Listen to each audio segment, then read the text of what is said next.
Welcome to Road Adventures of Cycling Men of Leisure. As usual, I am Adam, and luckily for me, once again in human format, my good friend and co-host, Mr. Michael Sharp. How we doing, Adam? Doing wonderful. Good. Doing wonderful. Just celebrated a big milestone in my life. Oh, you went out did. for I went out for a 48-mile bike ride and celebrating my 29th birthday. No, okay. Yeah, I'll play along. Nah, I'm just kidding. 48 for 48, baby. 48 for 48. So, what I hadn't counted on, it was also 48 degrees, but whatever. Made the best of it. So, got to celebrate with some family. Too bad you live about 12-hour drive away. Yeah. Otherwise, I you would have been there. I know. Absolutely. You know what? This thing really needs to kick off so we can buy the Cycling Man of Leisure Learjet so you could be here in a couple hours. That would be nice. So you'll just have to wait for your gift until I see you, man. All right, no problem. Sorry. Somewhere in this room, I don't want to point where, is a gift for you as well. I had to do a little, while your birthday's a little bit off, you know, when you see the right gift, that's right. You just got to go for it. So that was that. Good ride, good people, good friends, Good. family. Feel healthy, you know, getting back on the mend. So that's good. Awesome. But on a serious note, Yeah. did you going serious now? I'm serious. I mean, this is kind of disappointing. Did you see the news this weekend? I've seen a lot of news. Now, I don't know specifically what you're speaking of. Ride the Rockies canceled. What? Yes. Wow. Got the website up here. After much consideration and evaluation of the limited registration, we regret that Ride the Rockies 2024 is canceled. We extend our heartfelt gratitude to all the towns, participants, sponsors, crew, volunteers, and supporters who have had a role in making this ride so special for the past 37 years. Gonna buzz through this real quick. What happened in the 2024 ride? After careful consideration, then they offered two other cycling experiences, which was tour of the Battenkill and a little-known ride called Ragbri. How do you request a refund, et cetera, et cetera? What if I bought items? But the big one is here at the bottom. Will Ride the Rockies return? And what they typed was very simple. We are assessing the best option for this beloved ride. So maybe there's still a chance that it could come back. I know that's one that you've talked about before. Well, I lived in Colorado for many years. Yeah. Excuse me. That was always a big ride. And I know in 2021, that ride was purchased by another organization. I'm going to bet that it's going to stick around in some format, maybe not be every year, but we'll see, because I mean, it was huge. And I know it was a big boost to a lot of the economy of some of these smaller communities that they were going through. Right. But part of me is not surprised by this, because Ride the Rockies is not like your Bragg, your Brand, your Back, your Ragbri. It's not like any of those. I mean, this is like a next level in riding, because if I remember right, you're going over like 28,000 feet of climb or something. Okay. Over those 6 days. Beautiful country. I've been over most of it, not on a bicycle, but been through most of it.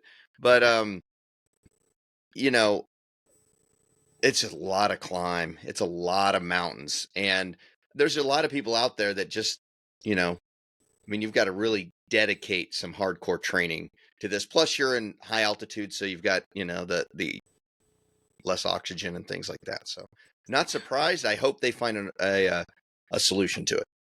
So, just as a general question, I know usually you and I pre-planned before talking about this show, but this is just an organic question. You know, you and I have had multiple conversations about rides like this slipping to the non-popular side, where, you know, people aren't buying bicycles, people aren't, you know, have the availability of doing these long week-long rides with vacation time, and they're doing other things. completely respect where you're coming from with. I mean, we sat with that wonderful family in Iowa. They just got back from Ride the Rockies. Yeah. Told us about how challenging it was and how fun it was. Do you think it is more of the additional effort to do all the climbing, or do you think it is a combination of people aren't doing this as much, or any open opinion on that? Well, my opinion, and that's all it is my opinion. You and I think, have talked about it many times, and we have both kind of agreed that not as many people are participating in this type of cycling anymore. Right. Um, so I think that in and of itself, I think, it's like anything else. You got your peaks and your valleys. I think we're starting to go through a time when cycling, recreational cycling on these type of big events is decreasing. And we've seen that in our past history where it goes down and then, over time it comes back up. So I think that is part of it.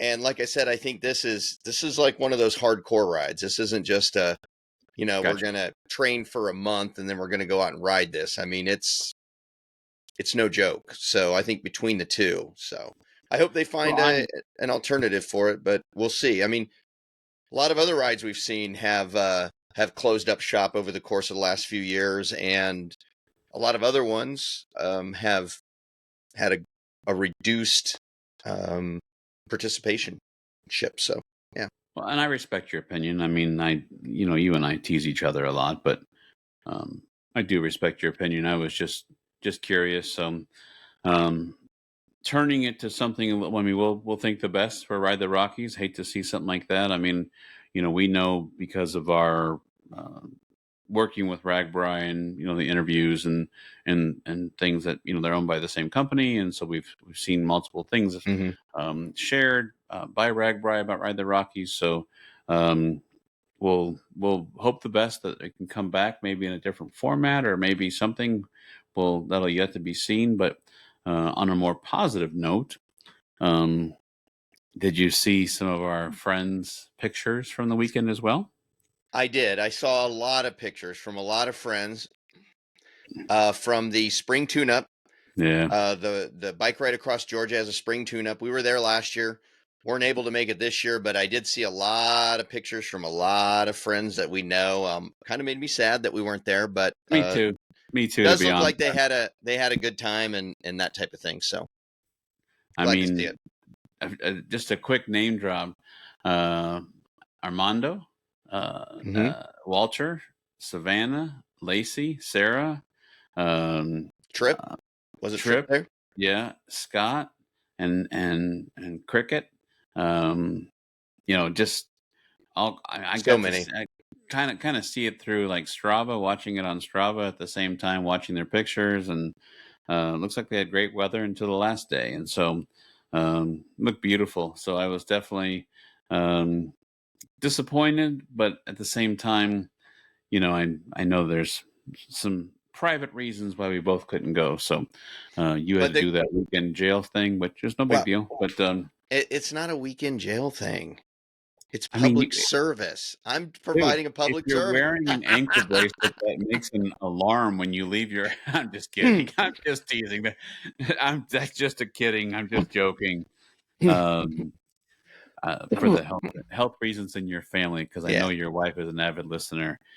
We are thinking about you, Chastity, and your struggles of your family, and we're keeping your thank you. mom in our hearts. So, um, but but it's more It fun to say that you're wearing an ankle bracelet with Well, it being. it makes for a way better story. People are going, "Oh Yeah, my God, he's a of criminal!" course, Ha! Yeah. of course. I spent 2 days picking up litter at the city park. No, but what was cool is Cycling Men of Leisure was in fact represented. So I was proud of that. Absolutely. Proud of So that. I saw the picture. Armando had the jersey on is one I can definitely the 100% factual that I know was there was Armando, and he took a picture, and by the picture it said free snacks, free beer, and I wrote him on Facebook and live so everybody could see it. I said, "Well, did you get the beer?" And he said, "Of course. I'm a cycling man of leisure." So so Nice. yeah, it I think looks like they had a good time. I'm sorry we Chris might missed have it. been there as well. I think. Yeah, Chris was there. I saw Yeah. that he took pictures of flying in. So Cool. He's got a nice bike, Thule bike case. I saw that in the pictures. I'm like, So his is one I think the bike almost stays pretty much together, where you and I are. That's Takes all the fun out of it. I Where's the know adventure in that? he doesn't want extra parts, so Smart guy. um, so yes, it was neat to see all their pictures, and Franklin had a bunch of pictures with his children, and so that's great. I just wonder if Heather is going to make it for Big Brag or not. So she is She's expecting. expecting soon.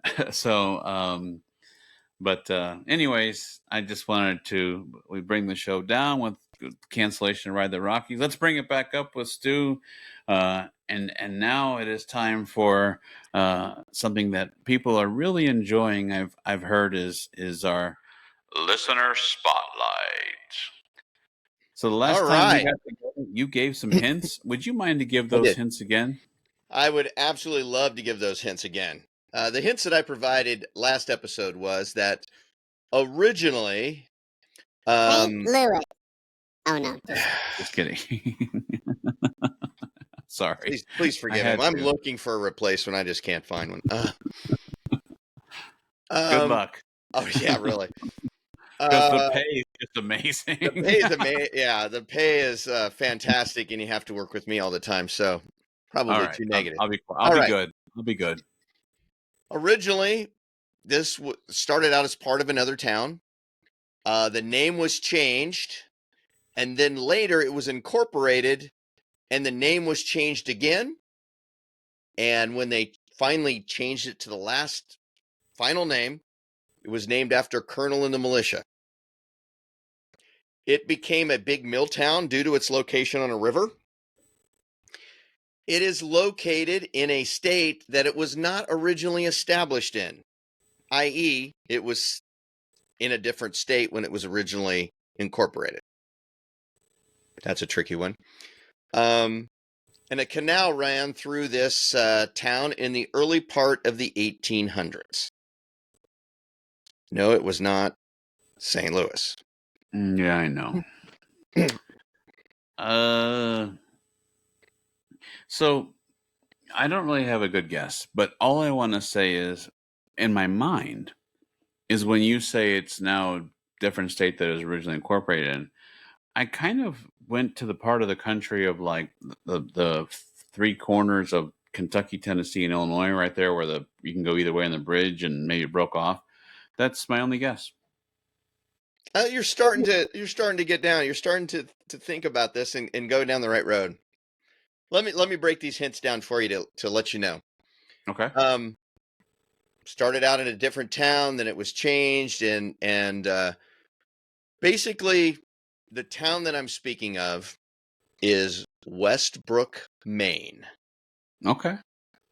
How I got that is that it was named after Colonel Thomas Westbrook, who was a colonel in the New England militia, and he was famous for his work in basically the Fourth French and Indian War.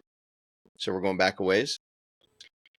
It became a big mill town due to its location on a river, and the river was the Presumpsket River. I'm probably pronouncing that wrong. I apologize.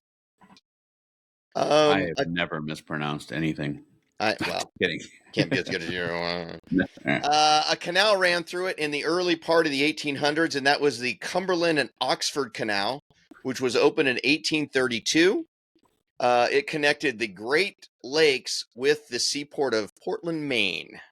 Big fan of Portland, Maine. And here's the big one. It was located in a state that it didn't originally start out in. Now, I can think of 3 or 4 times when the United States shuffled up states, changed borders. There was a few more than that due to, changes of rivers and different things. But the big one was the Missouri Compromise. And in the Missouri Compromise, Maine back in those days, Massachusetts back in those days is where it was at, and went all the way up through Maine to Canada. And as part of the Missouri Compromise, they broke Massachusetts into 2 states. You had Massachusetts in the south you had Maine in the north. So originally this started out in Massachusetts. Okay. And then later, after that compromise, it became part of Maine. But, there's other, Virginia gave away some territory. North Carolina has given away some territory. There's been different times when that has actually happened. But our town for this episode is Westbrook, Maine. Thank you, listeners from Westbrook, Maine. Absolutely. Actually, thank you all listeners, but especially for this week's listener spotlight, Westbrook, Maine. So Fantastic. That's cool. I mean, it's, when you and I were first starting this whole idea of Cycling Men of Leisure and then the podcast, never would I have dreamed that we would hit over 10,000 downloads now. Yes. And I didn't think it would be more than just our families in Kansas and Michigan. So exactly. We started out from nothing. What, a year and a half ago? Yeah, roughly. Hasn't been that long. The first episode we put out there, we started from nothing. We had no website, no anything. Starting out from scratch, nothing. That first episode, I think after like 2 weeks, we may have hit 30 downloads. And I'm going to say 20 of those downloads were friends and family. We were like, woohoo, and it has just kind of blossomed from there. So thanks to people like, our folks out in Westbrook, Maine that listen into us. So it's awesome. Here's a little side piece if we've never said this before. What if I told our listenership that you and I recorded the first show 12 times? Now you're giving away how we make the sausage here. Well, Yes. yeah, but Totally funny story. We thought we had to be perfect. Our first one, we'd never done any kind of this before, and we did it. We listened to it. It's like, that stinks. We did, and literally we recorded that episode 12 times before we were like, that's good enough to let it go. And the good news is, now we record one time, and we really don't make many edits. No. I mean, maybe if there's a time when we don't hit mute and somebody, has a coughing fit or something like that, we'll cut that out. But most of the time, what you're getting here is a single recording, raw as it is, and we just go with it. That's right. And then if we don't like it, we just cut it out. We've learned not to do things like bang on desks and be like, no, we're not doing that. And then it makes us sound later. So we've learned all kinds of stuff. But, when I said 12 times, all I could picture was in Ferris Bueller's Day Off. 9 times? I don't remember him being sick 9 times. That's because he probably wasn't sick, Mrs. Bueller. He's just leading you down the primrose path. Yes, we've certainly came a long ways in a very short time. And, now I don't even know if our families listen anymore. I know your mom does. My mom does, yeah. Well, yeah. Thank you, Mom. So I do send the link to my family. They usually give me like a thumbs up, and I'm sure they roll their eyes. They're like, "Yeah, we get it. You got a podcast. We understand." So no, they're probably like, "We'd really love to listen to it, but is that Michael guy still on there?" Because oh, look at that, out of control. Well, look at that. My camera is overheated and shut down. So on that note, we will. This is live. See, we just talked about this. There you go. This is what happens when you This is what's going to happen. You go with it. I'll tell you what we'll do. Let's let my camera shut down. But in the meantime, we do have something for this week, which will be actually live in person with an actual camera footage. We did an episode before with a gentleman named Neil Glazebrook, the events director for the LMB, League of Michigan Bicyclists. And we are doing a ride of his called Shoreline, rideshoreline.org. And so, tell you what, why don't we bring Neil on now? Yeah, let's hear it. Hey, Neil, welcome back to the show. I appreciate you being on. How you been? Not bad, not bad. How are you guys doing? How's things going in your perspective parts of the country? Well, as far as Livingston County goes, good. I got out for a 48-mile ride on Sunday, 48 for my 29th birthday, if you go with that.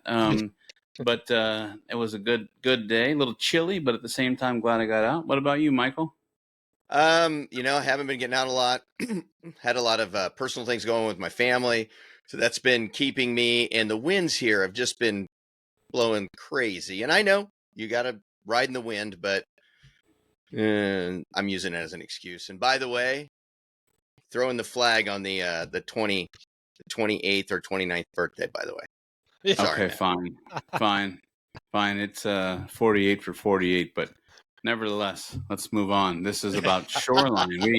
We want to Yes. hear about our second big ride of the year. I'm excited. I talked to Neil maybe about a month ago, and I think you were traveling, as they say, up north here, but that you were Yeah. traveling in that area, and we'd love to see if you have any updates that you can share for those who might be interested in joining us in Michigan in August, and to see what anything new since the last time we talked to you. Yeah, absolutely. So, several things have come online. So, I was up in the region traveling, working on some partnerships and some of the uh, amenities and things we're adding alongside the ride here.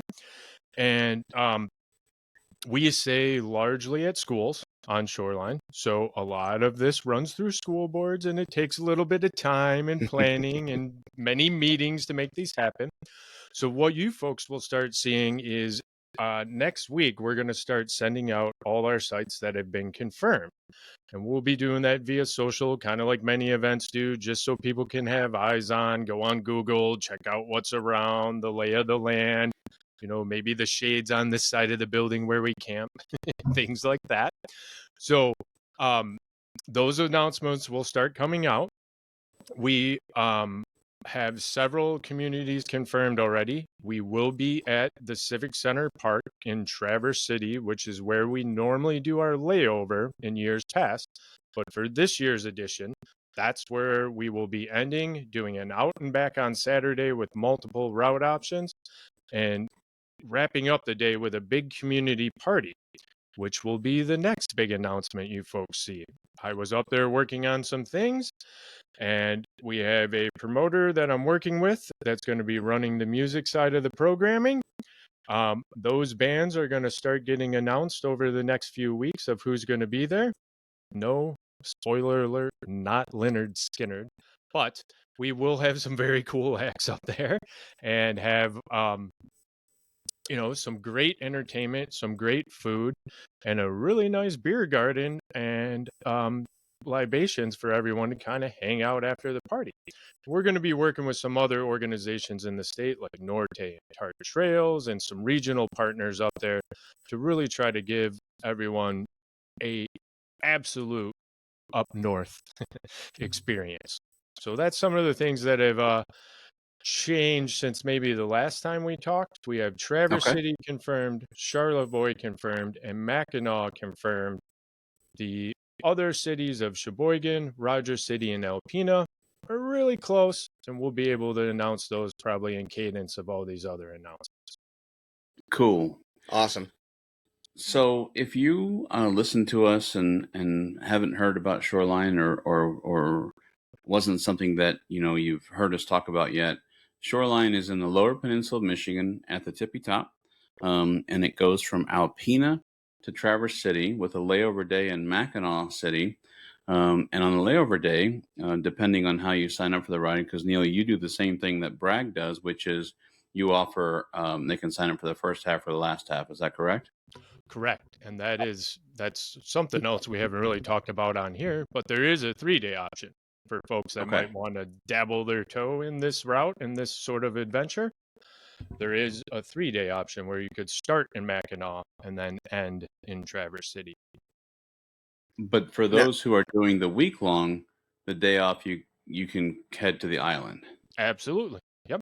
You can head out to the island. Our good friend of the league and one of our star volunteers, Mark Cope, actually lives in that region, or not lives, has a cottage in that region, has family that's been in Mackinac City for many years, and we're working on some really cool routes that showcases the history in Mackinac City proper if you don't feel like venturing over to the island that day. So we'll have some things in the city for you to do as well.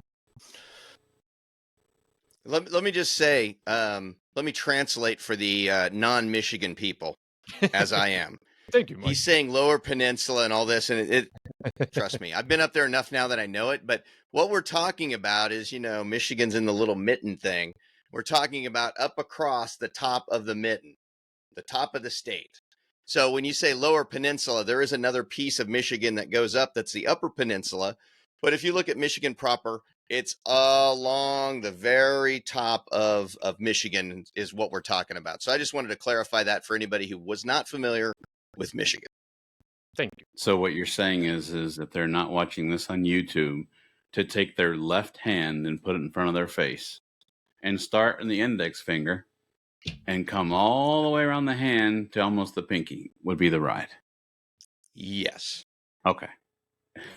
Just don't do it backwards. That won't work very well. So not on the UPA, as we say here. Nope, not in the UP. But you do have a ride that goes there as well. I do have one there as well. And that one's a little earlier in the season, but that one's called MUP. If anyone's interested, check that one out as well. And they can find that at lmb.org. lmb.org, and that one has its own website as well, ridemup.org. Perfect. We'll put that in the link as well. Obviously, we're more concerned about Shoreline, but I mean, for those looking for other rides, maybe they're busy August 3rd through the 10th, and maybe they're available for that one. So, so Shoreline, something that after you and I spoke, Neil, and after we did the interview before, something I'm still a little bit just not seeing it yet, and maybe I need to just cool my jets until the ride guide comes out, but how does the parking and the bus work? Is that something we have to sign up for? Nope, parking is included. The bus, however, is something you have to sign up for.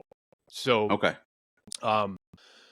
The bus is probably one of the only standalone things that would be an extra charge and would require signing up alongside registration. That is an item you can pick as you're going through the registration portal.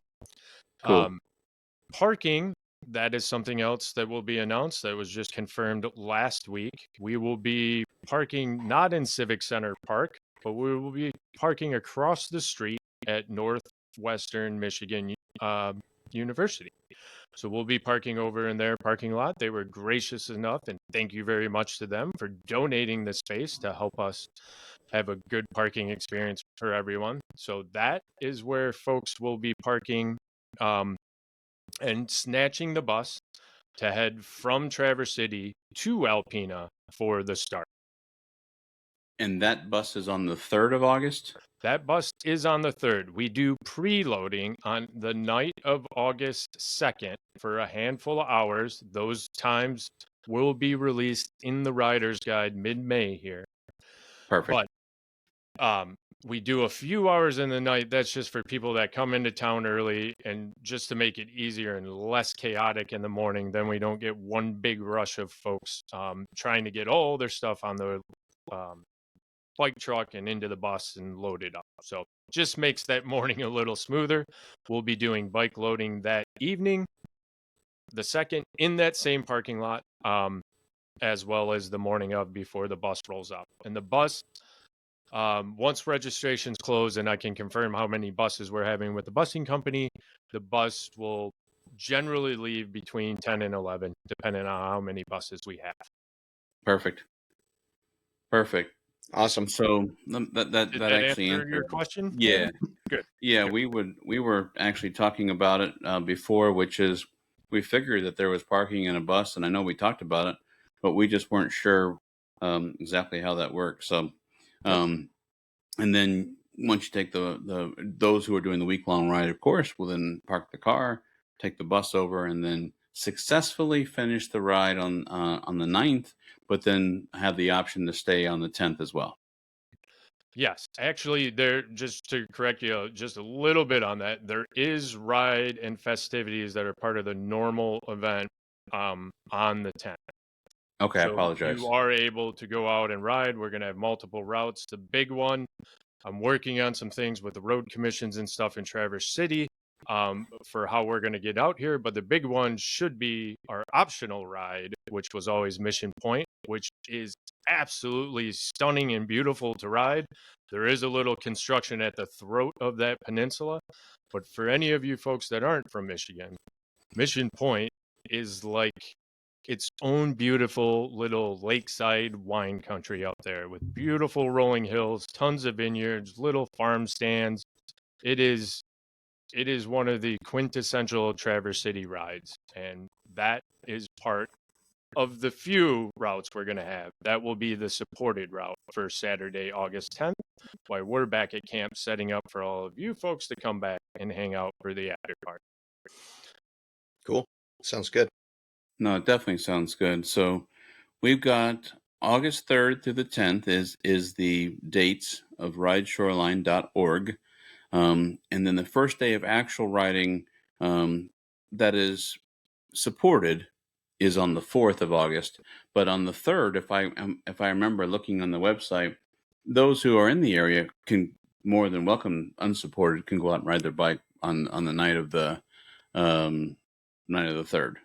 Absolutely. Once you're in town in Alpena, you get checked in, or even if you want to go for a ride before, we've released the route that everyone is riding for the 7 and 3 day. What you folks have not seen released yet, and you will see in subsequent announcements leading up to the Rider's Guide mid-May here, is alternate routes. And we have a ton of routes that were assets of our former event in the Alpena region called Sunrise. So there's a multitude of little road loops, a multi-use path loop you can do, as well as the Northeastern Trail leaves and kind of runs a diagonal really close to one of the towns we're ending up in. That is a mixed use kind of converted rail trail. So that is crushed limestone, a little bit of 2-track in sections, not completely paved. So that may not be for everyone, but there is that option, multi-use options, and several road routes we're going to be posting up that folks can go out, spin out their legs, get those plane bugs off if they've flown in, or just get warmed up and ready for the next day. Those guys who are flying in. What a bunch of clowns. I'll be ready to go. I was going to say, he actually might fly in a few days early. We might do some lower Michigan distillery tours. So there you go.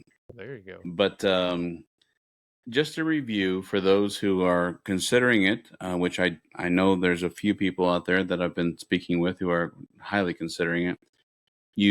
For the ride, part of the entry fee, you get breakfast and dinner. You're on your own for lunch. And I know there's probably a few times there that there's not meals included, but in general, ride days, that you get breakfast and dinner, lunch is on your own, supported SAG stops, SAG support, and a slew of other things, such as the ticket to go out to Mackinac is included. I'm sure I'm missing something. Ticket to go to Mackinac, a jersey's included.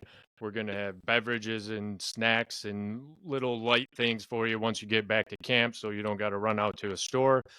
Depending on where the location is, another thing you'll see announcements for is, for example, Charlevoix. We're at the high school, a little bit outside of town. We're working with a few local partners there, and we're going to have some shuttles running in every town that we can along this corridor to get you folks back and forth without having to ride your bike if that's what you choose. So you'll have things like that going on. Where we can swing it, we're going to have nightly entertainment. Some of these are just going to be local venues that are putting on, an extra concert or bringing in talent for us because we're in town. And those announcements will be getting made throughout the month of May. One item I probably should bring up that we haven't discussed on here is that I do have a few key deadlines with the event. And that is, we just spoke about the jersey, right? So you do get an included jersey, but how that works is we have to have them produced before the event. So you don't just make them in your garage the night before? No. I wish. I'd be rolling in the dough. Anyway, we are shutting down And June 3rd doesn't mean you can't register anymore. But on June 3rd, I push the order out to Primal, which is our jersey vendor, in case anyone's wondering. So the included jersey deadline ends June 3rd. On June 3rd, from that point on, your included jersey will not be available for you at the event. You will, however, get a jersey post the event when we make a second order and ship those things out. So it's not that you're losing out. It's just that if you want to have that jersey to utilize on the ride, your deadline is June 3rd to make that registration live. Perfect. And then one other date with another 3 in it is typically this is not something the league has done in the past, but we are closing registration 30 days out. There's a number of reasons for that, but registration is closing at 11:59 p.m. on July 3rd. I don't think anyone would register on the 4th of July anyway, so we're shutting it down before the weekend. I will actually be heading them up on that day to get set up for our UP event. So we're shutting things down so we can calculate and tabulate that stuff and get everything in line so everyone can have a great experience on Shoreline. But we're going to celebrate America by signing up for a bike ride. You could do that. Well, sign up the day ahead and then celebrate America's birthday. Okay, fine. Okay, so just to be clear, part of the one price point includes the included jersey. To get that jersey and to be able to wear it while on the ride, you have to register and let you know by June 3rd. And then the last day to register for rideshoreline.org is July 3rd. Probably want to get on there at like 11:50 and not wait until 11:59. Yeah. So that would be wise. I'd recommend signing up now. Just sign up now. That's what I was going to say. Just sign up now. Why wait? Yeah. If you're seriously considering a ride like this, the only thing I would say, like if you may be waiting, is making sure that you're like our good friend Armando. You know, he had some physical replacement of a body part. He was making sure he was ready, but I did see that he was recently in Georgia riding. So he was indeed. I think he's ready. The replacement is working. So yes.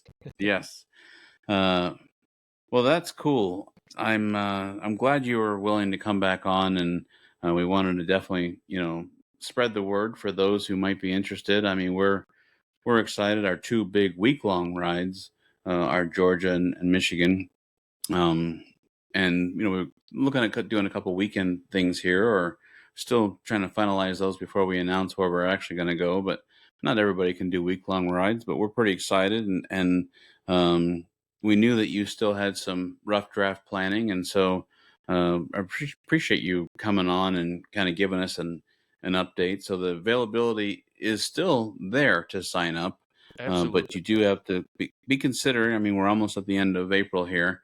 If you want that jersey, you've got, by my calculations, about 40 days to sign up. So don't wait 40 days. And then if you would, if someone does sign up afterward, they catch the word, you'll still give them a jersey. You just can't promise that they'll have them there at the actual event. So, yep. Well, that's awesome. I mean, at a premium, I would rent mine out. Yeah, it'd be a premium. Premium for who? I don't know. No, it's going to be an exciting ride. We're looking forward to it. I know the northern part of Michigan, especially along the shore, is beautiful up there. So that's going to be exciting, and we're definitely looking forward to it. So anybody out there who wants to join us and come along, get signed up. Plenty of time to train and come on out and enjoy the beauty of Michigan. Absolutely. Yeah. Absolutely. Look at that. The non-Michigan guy is promoting Michigan. So there we go. Well, we've got him trained, Neil. I mean, we're gonna pass the Central Time. We're gonna let that go. But we still love him, and I appreciate you pumping the mitten. Yeah, appreciate that. Definitely appreciate it. And just to make sure that that your folks and your listeners have every opportunity to enjoy this ride, I also wanted to come on here and offer all your listeners a special deal to come out and join us and be a part All of right. your first adventure, Michael and Adam, on Shoreline. So, I actually have a discount code I would like to share with your listeners I'm as listening. well. And I'm going to let this roll. Let's see here. I think I'm going to do something fun. I'm going to give $100 off to the 7-day Shoreline. Wow. Or $50 off on the 3-day option.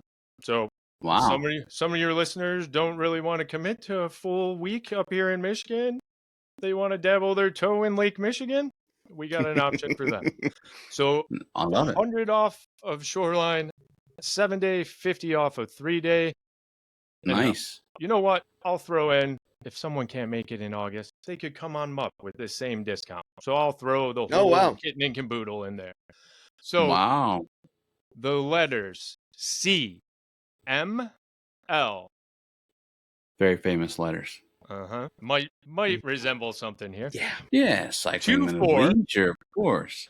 So CML24 is the discount code that cycling men of leisure can use, and their listeners, to come on out and join us this year for Shoreline or for Mike. Wow, that's awesome. That's really nice. And remember, it's for women too. So I know. It's okay. I wanted to put. I mean, the code would have been like CML. No. I'm just making sure the code is fine. I'm just making sure that everybody understands that. Hey, the ladies can sign up too using that code. And I would have to say that Shoreline, and I am not joking when I say this. I could pull up stats. I don't have them in front of me right now. But out of all of our rides, the ladies love Shoreline. It is where you see the big friend groups of ladies coming out and just having a good old time. There were a couple years in times where cycling wasn't as diverse, where we had like a 60% women attendance and 50% male. So, or 40% male. So it is an event that is for everyone. I have one thing I didn't tell you guys yet. We have families coming out again. I have a mother and a father, and there's 6 kids coming out to ride the entire week-long tour, and these kids are 12 and under, so this is going to be a very cool thing to see and watch. Love to see that. Experience. Yeah. So it is for everyone. We'd love to have you come out and join us. I'm excited to get to hang out with the two of you and show you guys what we do here at the league. That's awesome. Cool. That is fantastic. I was just doing some quick letters here. If he would have said it's for women too, the code would have been CMLIFWT24. It would have looked kind of weird. So we'll just stick with CML24. Yeah, I think the CML24 works just fine. I just wanted to make sure that we were including the ladies. Sure. So we don't want anybody to feel left out. The website does show a lot of ladies climbing Strawberry Hill, I think, or where they get Watermelon Hill, where they get watermelon at the top, and that's probably something else I should say. This route's changed a little, so there's a number of our longtime riders that got really used to doing it in the direction we were going. But we're actually from Mackinac down to Traverse. We're going the opposite direction we normally would. So there's a lot. Like, there's people that have rode it for 30 and 35 years and went that same way every time. And I bet you're going to find something new, unique, and different that you've never seen or experienced before just by switching the route up and going the other way. Oh, yeah. So what you're saying is you're going to have the watermelon at the bottom of the hill. To be determined. You'll just have to come along to find out. Effectively Watermelon Hill anymore because yes, we are going down the other way. So that's fair what made enough. me think of that. When I was in college, we made watermelon luges with the Never mind. That's that's clean bad. show. Clean show. Okay, on a serious note, $100 off of our listeners if they want to do the week-long shoreline. But if they only want to do the 3-day, you're still willing to help them out by getting the taste of Michigan, and $50 off for the 3-day. And those codes, if they can't make it August 3rd to the 10th and want to check out your MUP ride in the UP, those codes will work for that as well. Absolutely. That's awesome. Cool. Well, Neil, we appreciate you coming on, giving us an update. We were curious ourselves, and of course, we're planning and trying to put everything together, and we figured that the people who are interested in this ride and would like to hear a little bit of an update as well. So we really appreciate you coming on. Yeah, Absolutely. Appreciate the time. Yeah, I really appreciate it. If you got any questions, concerns, or your listeners reach out with anything, please don't hesitate. We're here to help guide you into having a good time. Perfect. Well, Sounds great. Neil, you've been very gracious to give me some of your contact information. So if anyone out there and our listenership wants to have a question that we didn't ask in this interview and said, man, I really wish they would have asked blank, cyclingmanofleisure@gmail.com. Please email me. I know a lot of you do. And thank you, by the way. Email me and I'll shoot Neil the question that we didn't ask here today. So, Neil, thank you so much for coming on. Yeah, thank you, gents. Thank you. Really appreciate it. Thank you. No problem. Well, that was great to have Neil on. That was exciting. It was good. Got a little bit more information. Yeah, I'm getting more excited about the ride. That's awesome. Yeah. And it's even cooler. If anybody wants to join us, he's going to give them a little bit of a discount. So that's even cooler. Listen, I mean, if you were already on the fence, $100 will make you pull the trigger. Absolutely. Well, absolutely. You and I, 2 episodes ago, for those playing along at home, teased about a mailbag. And then last episode, it was so powerful about 9/11 trail and, having Bruce on and Ryan and we went long, but I think it was worth it. I think it was valuable. We wanted to give them full amount of time because I think that's an important topic. But now I think it is finally time to open the mailbag. All right. Okay. We received What do we got? From Gary Vaughn. Okay.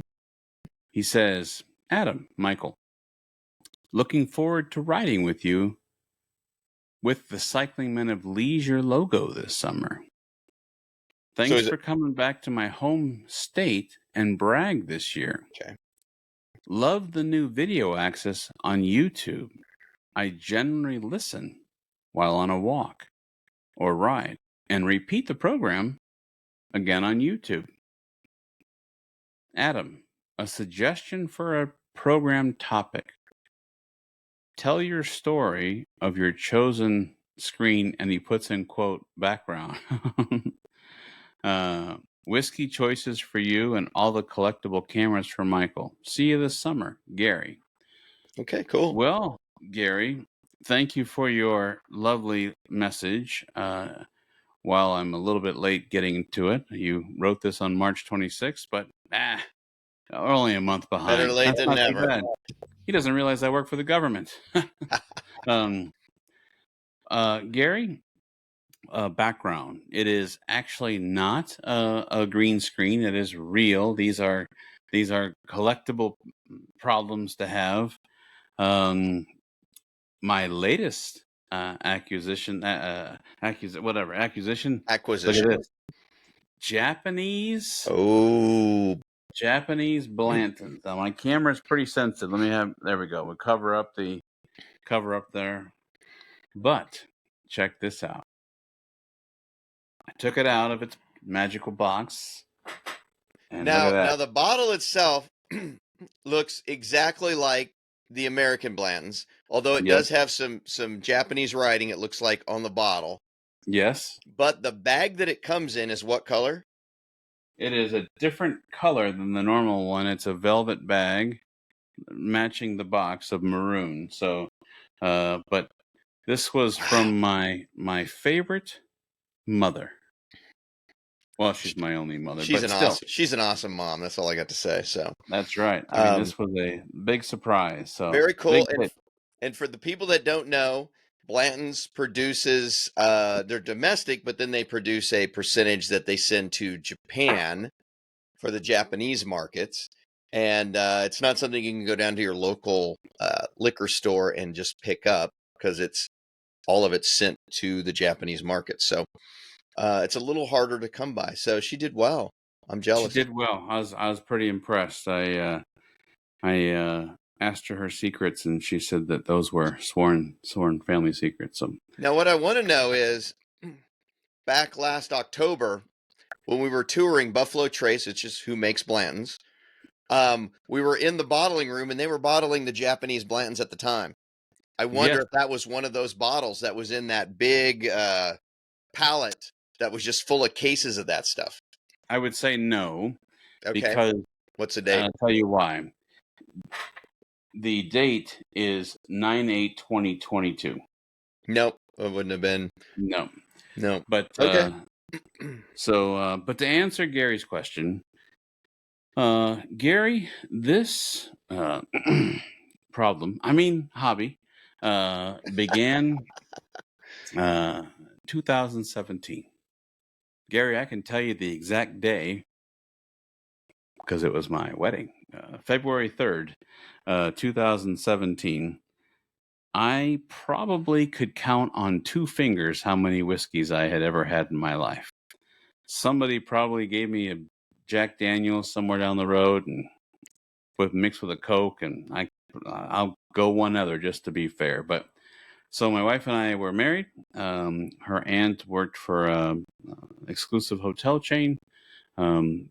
Gave us a suite for our honeymoon, or beginning of our honeymoon. We went somewhere else, but for that night, room was probably bigger than a executive floor of a building. I couldn't believe it. It had rooms and conference rooms inside the hotel room. It was amazing.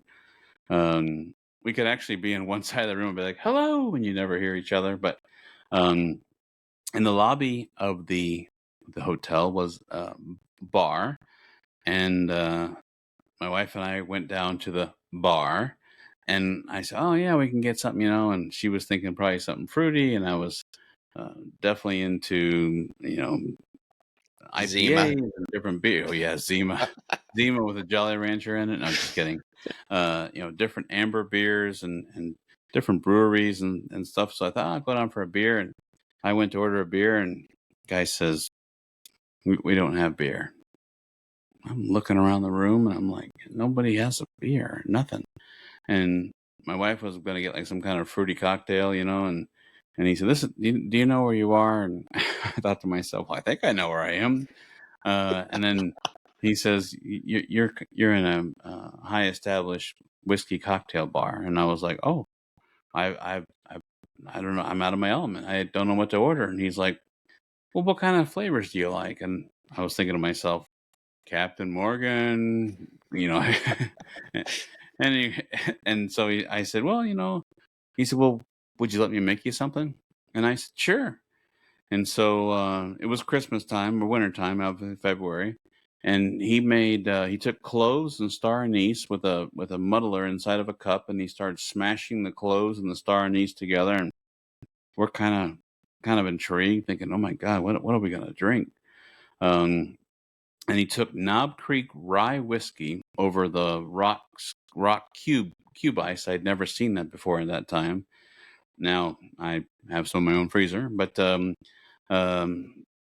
nice, wonderful craft cocktail. And what he did is he took the Knob Creek rye whiskey, poured it into the star anise and crushed up cloves, and then took a real fine mesh screen, and then after he stirred it, then poured it over the ice, and then put the Luxardo cherries.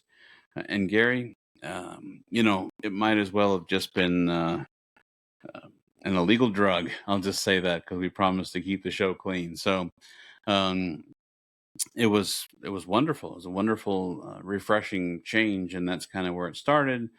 And then, of course, after that night, wanting to share that memory, I then went and found a bottle of Knob Creek rye whiskey. And then, Gary, it kind of took legs, and it's just been this amazing experience where before introducing Michael to some of the distilleries, I would go on my own and kind of I don't want to use the word collect, but I'll say that behind me is part of collection and consumption. I have some Woodford here that is 100% proud to share with you. Open, I definitely open them. I definitely consume them.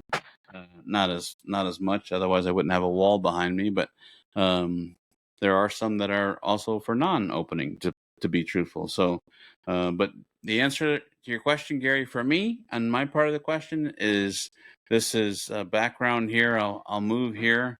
Usually I'm in front of it, but there's multiple whiskeys, multiple bourbons, and then I was able to introduce, sharing my friendship with Michael. Michael would ask me if I wanted a wine, and to be honest, I am not a wine guy, and I would always tease him and say, "Wine? How come you don't come into like some whiskeys?" And Michael had made some jokes and said, "I thought it was all just like fire water." After I put out the lighter and the fire, I said, "Come on, let's go."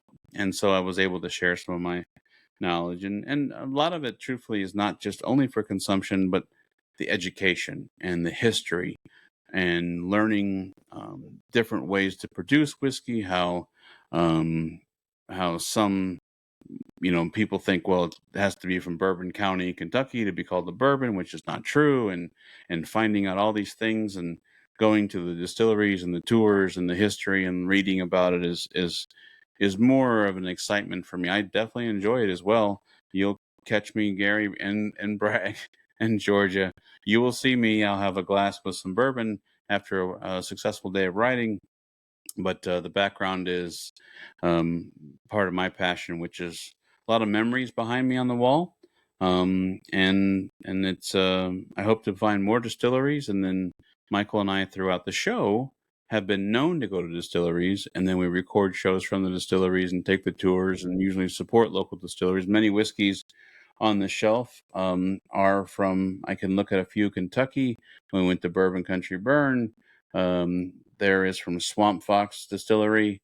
We went to Bragg before. So there are a lot of memories here. Bull Creek Distillery is from Michael's area. I mean, I could just go on here. Holiday, Michael and I went to Missouri together, and so a lot of memories back here. That's not just like a wall of booze. There's probably a wall of memories. So I think the answer to the question would be the background. Background is definitely memories, collection, and just a hobby that I really enjoy. I think that's the best answer I can give.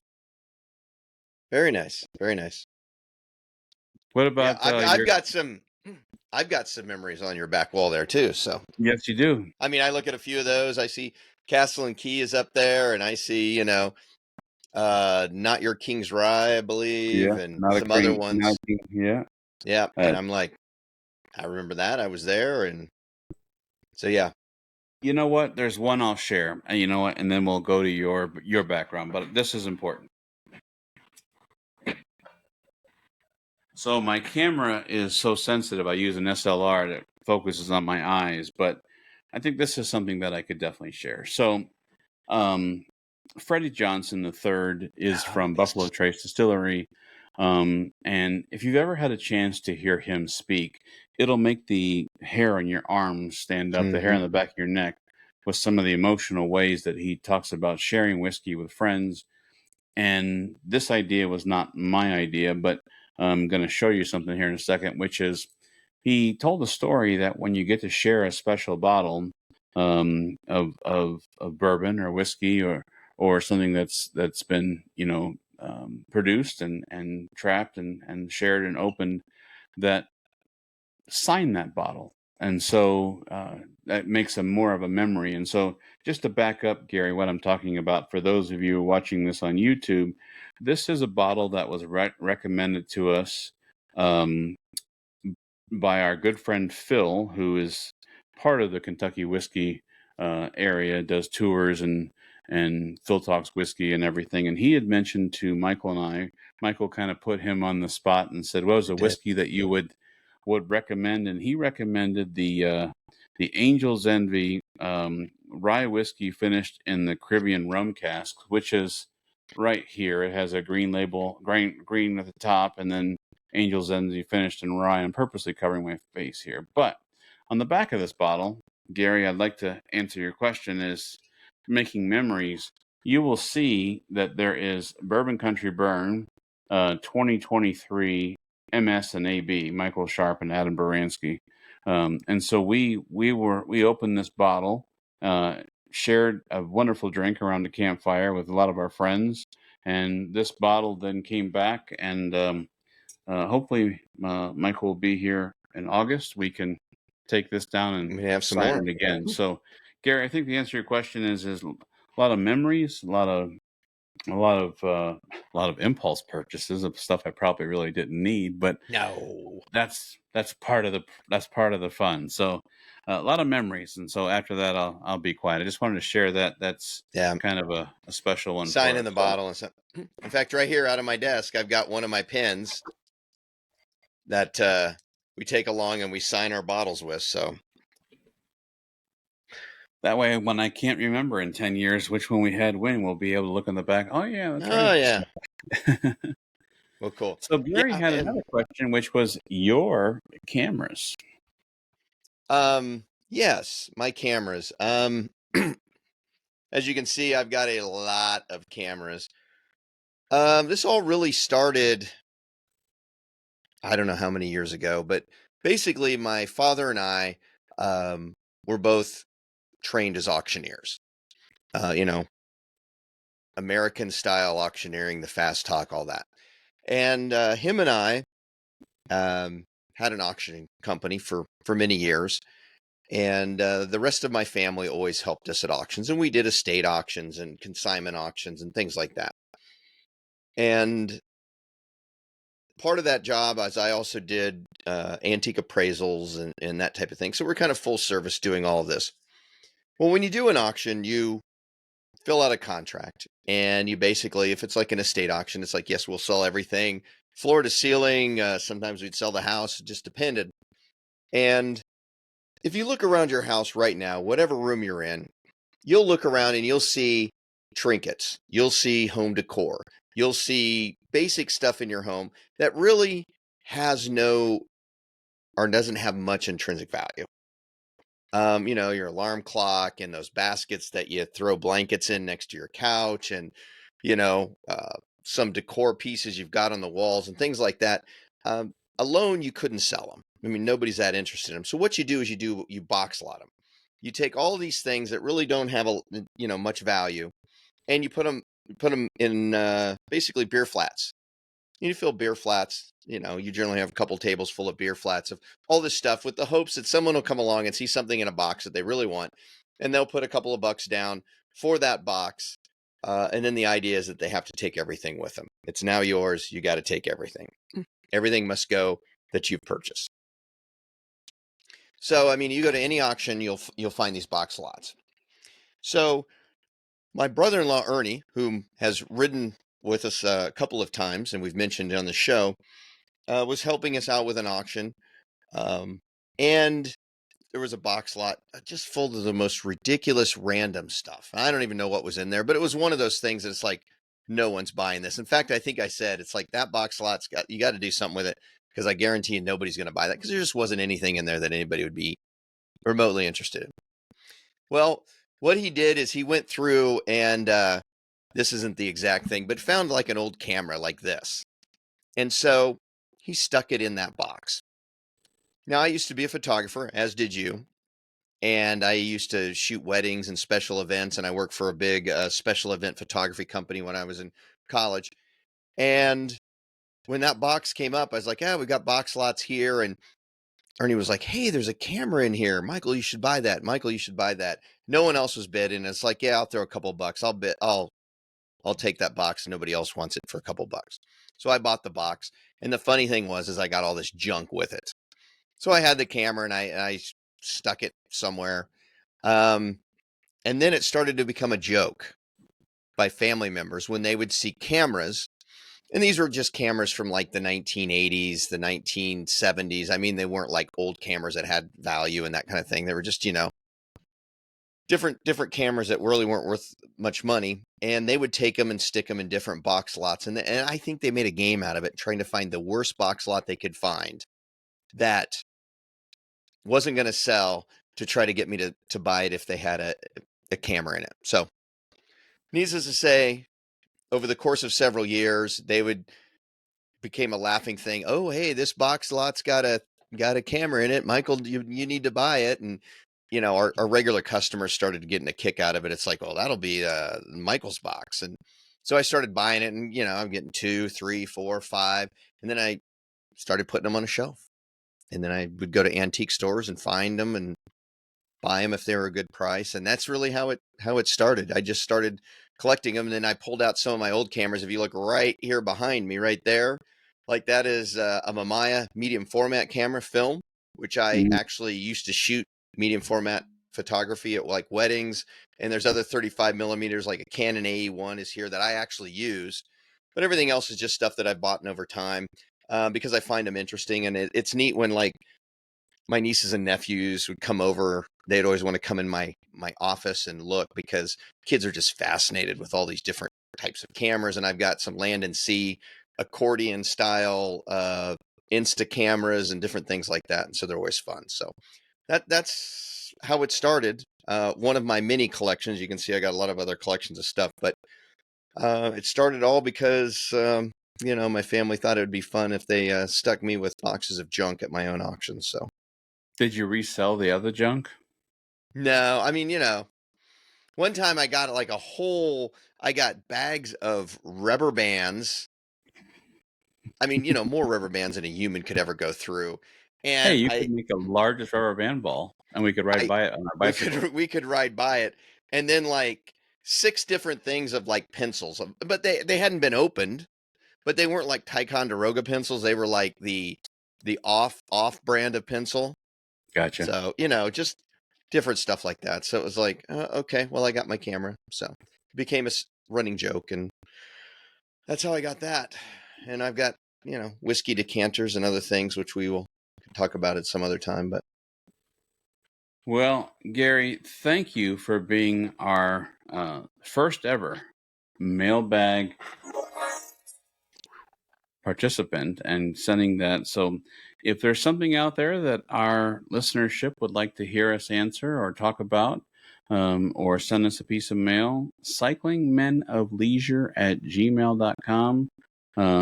Send us an email. We'd love to hear from you. So, absolutely, Gary, thank you for the question, and we look forward to seeing you June 1st. So, or thereof, short thereof. So somewhere hopefully, there in that general area.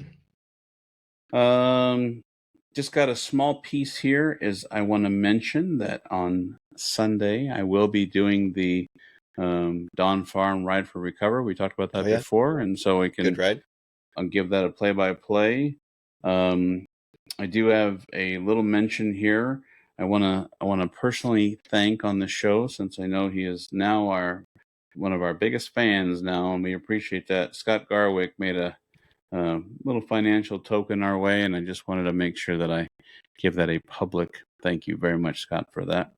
Little Bartles and James, thank you for your support. Oh man, you remember those great commercials? Oh yeah, 2 old guys sitting on the thing. I'd like to thank you for your support. I hope everybody understands that joke. Otherwise, YouTube. So yeah, look it up on YouTube if you don't remember that or familiar with it. It's a wine cooler commercial from the 80s. I believe, according to my notes, there's one more thing we wanted to mention. We got a note, an invitation to go ride, which we're not able to do, but I think we need to mention that ride. Yes, thank you so much. I was checking my notes. Linda McGrain from Lewisburg. Different Lewisburg, but Yeah. Lewisburg Spring Bike Weekend is May 17th through the 19th. And Linda, we wanted to make a mention here. So Lewisburg Spring Bike Weekend, May 17th to the 19th, Lewisburg, Pennsylvania. Check it out. Linda, I do apologize that we're not going to personally be able to attend, but we wanted to mention it on the show. So, Michael, thank you for reminding me. Maybe someone from the Cycling Men of Leisure Nation can go represent cycling men and women of leisure. So, And if you do, please wear a t-shirt or jersey. Yeah, and take a picture and send it to us. Let us know you were there. But absolutely. This is like a 2-day ride, and she does it right because you stay, I believe, if I remember correctly, you stay at the Holiday Inn. So, I mean, you're not sleeping on the ground. No, and they got the automatic pancake machine in Holiday Inns. You just push a button and I know, it just spits out a pancake. I'm sure Beautiful. later on I'm going to find out that's horrible for you, but it's pretty cool when you see it. So doesn't matter. Why are you even questioning it? It makes you an instant pancake. Don't ruin it. One other thing that I have, and of course that is our listener spotlight. Please tell me you have something new for some new clues. I always have some new clues. Always. Do you want to guess now? No. Go ahead and throw out that it's going to be St. Louis? No, I'm going to hold that for the next time. Because it actually is St. No, I'm just kidding. Oh, dang it. All right. Listener spotlight for this episode. We'll reveal the answer next episode, but here's your hints. Are you ready? I'm ready. Okay.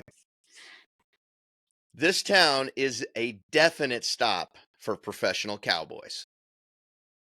And by professional cowboys, I don't mean people working out on the ranch. I mean professional cowboys, bull riding, bronc riding, calf roping, those kind of professional cowboys. Okay.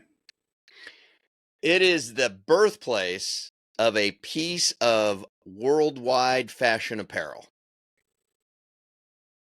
Wow. Okay. Mm-hmm. It is named for a Civil War general, although he never set foot in the town in his entire life. But he got it named after him, so that's pretty good.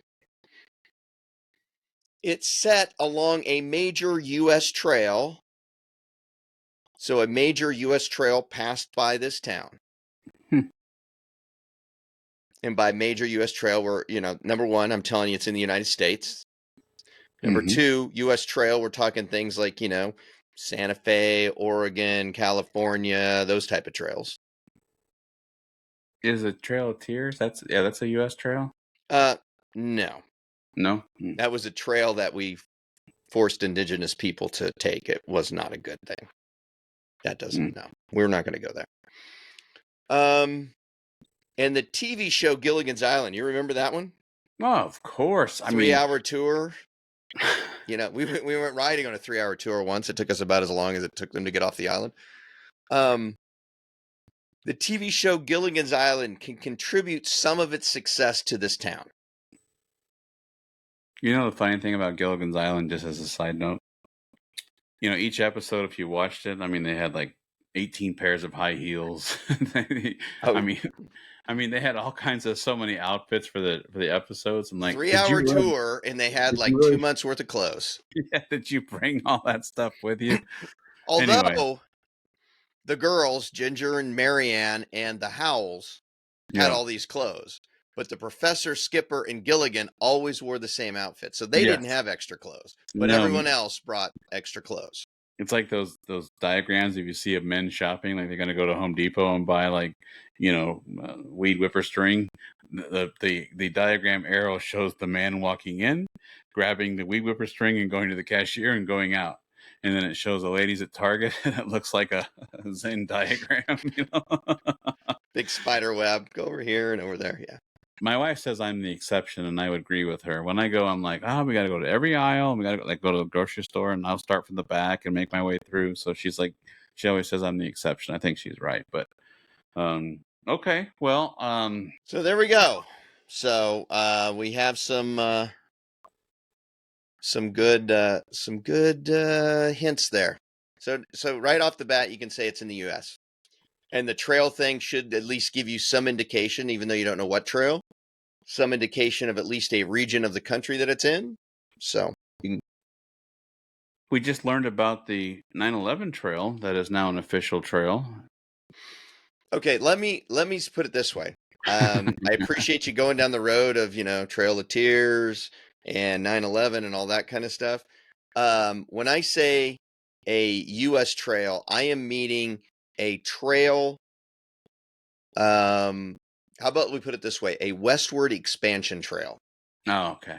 How about that? Well, That help you? I had a feeling when you talked about bull riders and Cowboys, professional cowboys. professional cowboys. So that should give you some indication of part of country it's in. Well, this is what I'm going to say to you. I appreciate another wonderful show. I'm excited, but once again, we've gone long. We said we weren't going to do this, but we're going to have to. We're going to have, so audience, if you like long shows, you're welcome. If you hate long shows, I'm sorry. We'll try to do better next time. But there's a lot of good information, a lot of good stuff. So, you know what Sunday was, right? It was a great day For a 48-mile bike ride. There you go. Thank you, my friend. Okay, thank you. Appreciate it.